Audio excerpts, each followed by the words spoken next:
Well, today is Monday, and that means operational rules. Today, I'm going to give you a general overview of what they mean. Well, you need to know these rules before you fly because the operational rules will ensure a safe airspace. So, do you need approval to fly there? That means, are you flying in an area that requires airspace approval?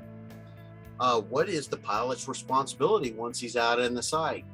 And is that aircraft safe to use? Now, I've got these operational rules for Part 107, which is the commercial use. So let's go over some of them. You have to have that drone registered. And if it weighs over 55 pounds, then that's going to have an airworthiness certificate too. You got to keep that drone within your line of sight. And that if you're going to fly over people, they must be part of your team.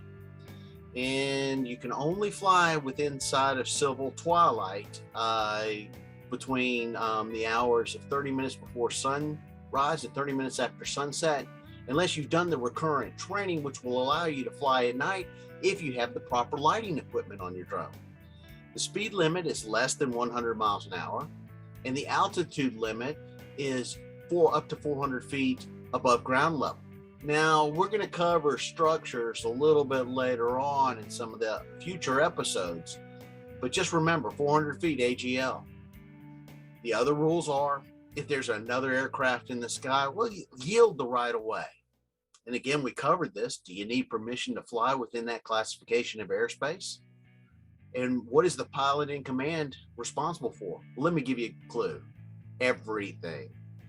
Your visibility's got to be 3 statute miles. Now, that's 3 statute miles from where you're standing there flying the drone, not flying above a cloud bank and seeing if the drone can see 3 miles.